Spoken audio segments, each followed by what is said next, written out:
Magandang araw. Ako si Astro at isang bagong istorya na naman ang ating sisimulan. Ang albularyo. Sa Siquijor. Tuwing Semana Santa. Ugali na ni Liza na bumisita sa kanyang lola Iska sa bayan ng Maria. Sa lalawigan ng Siquijor. Tahimik, mapuno, at may kakaibang lamig ang simoy ng hangin sa lugar. Parang laging may nakatingin. Isang taon. Matapos ang kanyang graduation sa kolehiyo. Nagpasya si Liza na doon muna magpahinga ng ilang linggo. Gusto niyang iwasan ang gulo ng Maynila. At humanap ng kapayapaan. Pagdating pa lang niya sa bahay ng kanyang lola.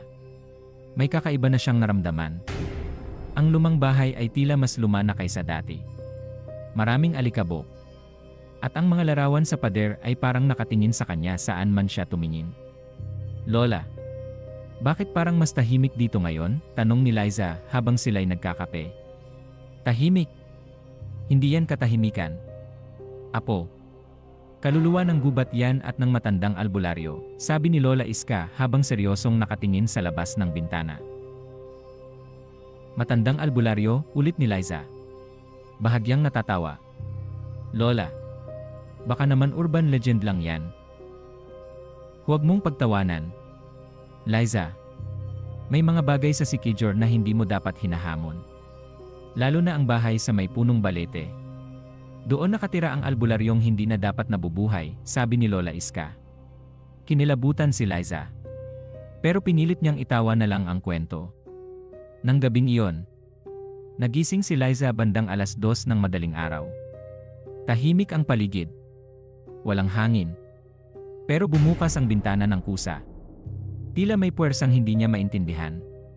Sumilip siya at nakita ang isang matandang lalaki. Nakaputi. Payat at parang butot balat. Nakatayo sa gilid ng gubat. Sa ilalim ng punong balete. Tila nakatitig ito sa kanya. Nang magtama ang kanilang mga mata. Bigla itong nawala na parang usok. Hindi pwede ito, sabi ni Liza sa sarili. Guni-guni lang to. Pero hindi siya nakatulog muli. Kinabukasan. Hindi mapakali si Liza. Pilit niyang tinataboy sa isip ang nakita. Pero parang may humihila sa kanya papunta sa gubat.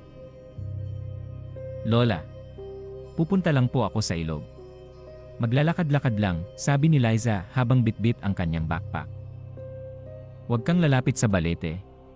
Liza, hindi lahat ng daan ay daang pabalik, sabi ni Lola Iska. Habang nakatingin sa kanya ng matalim, tumango lang si Liza. Pero nagtungo siya sa masukal na bahagi ng gubat. Doon niya nakita ang punong balete. Matanda. Malaki. At tila buhay.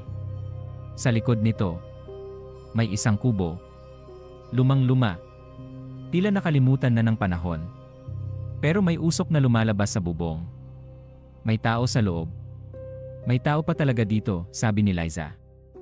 Habang palapit. Pagbukas niya ng pinto, bumigat ang hangin. Umikot ang paningin niya. Amoy insenso. Bulok na dahon. At dugo. Sa loob, may isang matandang nakaupo. Nakapikit. At may hawak na rosaryo na gawa sa tila buto ng hayop. Liza, sabi ng matanda nang hindi man lang iminulat ang mga mata. Matagal na kitang hinihintay. Paano mo nalaman ang pangalan ko? Tanong ni Liza. Nanginginig ang boses. Alam ko ang lahat ng pumapasok sa gubat na ito. Mga nawawala. Mga hinahanap, sabi ng matanda. Sabay bukas ng kanyang mga mata. Mapula. Parang nagbabagang-baga. Kinabukasan. Hindi mapakali si Liza. Pilit niyang tinataboy sa isip ang nakita. Pero parang may humihila sa kanya papunta sa gubat. Lola, pupunta lang po ako sa ilog. Maglalakad-lakad lang, sabi ni Liza habang bitbit ang kanyang backpack. Huwag kang lalapit sa balete. Liza, hindi lahat ng daan ay daang pabalik, sabi ni Lola Iska.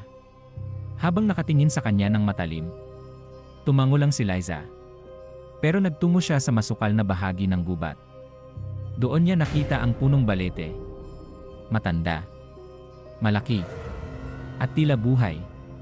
Sa likod nito, may isang kubo. Lumang-luma. Tila nakalimutan na ng panahon. Pero may usok na lumalabas sa bubong.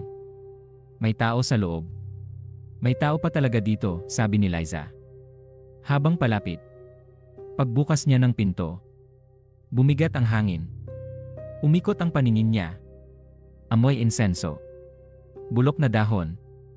At dugo. Sa loob. May isang matandang nakaupo. Nakapikit. At may hawak na rosaryo na gawa sa tila buto ng hayop. Liza, sabi ng matanda nang hindi man lang iminulat ang mga mata. Matagal na kitang hinihintay. Paano mo nalaman ang pangalan ko? Tanong ni Liza. Nanginginig ang boses. Alam ko ang lahat ng pumapasok sa gubat na ito. Mga nawawala. Mga hinahanap, sabi ng matanda. Sabay bukas ng kanyang mga mata. Mapula. Parang nagbabagang-baga. Tinangkang tumakbo ni Liza palabas.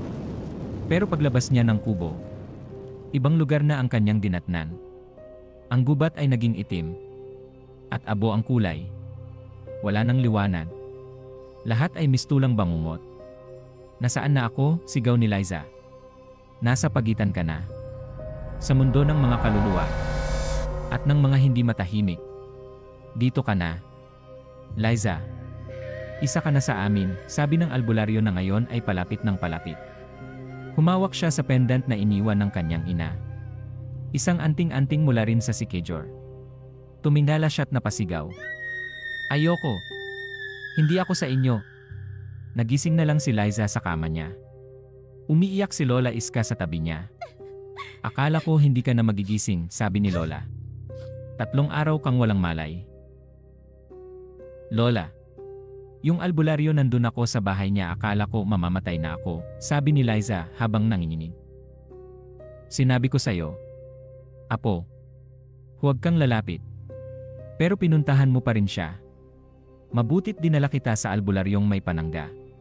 Kung hindi, wala ka na, sabi ni Lola Iska habang pinupunasan ang pawis ng apo. Bumalik si Liza sa Maynila. Pero hindi na siya ang dating Liza. Tahimik na siya. Laging gising sa gabi. At laging may dalang anting-anting. Tuwing Semana Santa, may naririnig siyang tinig sa kanyang panaginip. Boses ng matanda. Babalik ka rin. Liza, hindi pa tapos ang ating kasunduan. Sabi ng albularyo sa kanyang mga panaginip. At sa sikejor. Sa ilalim ng punong balete, may nakasabit na rosaryong gawa sa buto. At isang larawan ni Liza na unti-unting nabubura. Gusto mo ba ng part 2? Mag-comment ka sa baba para mapakinggan ang susunod na mangyayari kay Liza. Huwag kalimutan mag-subscribe at mag-like for more horror story.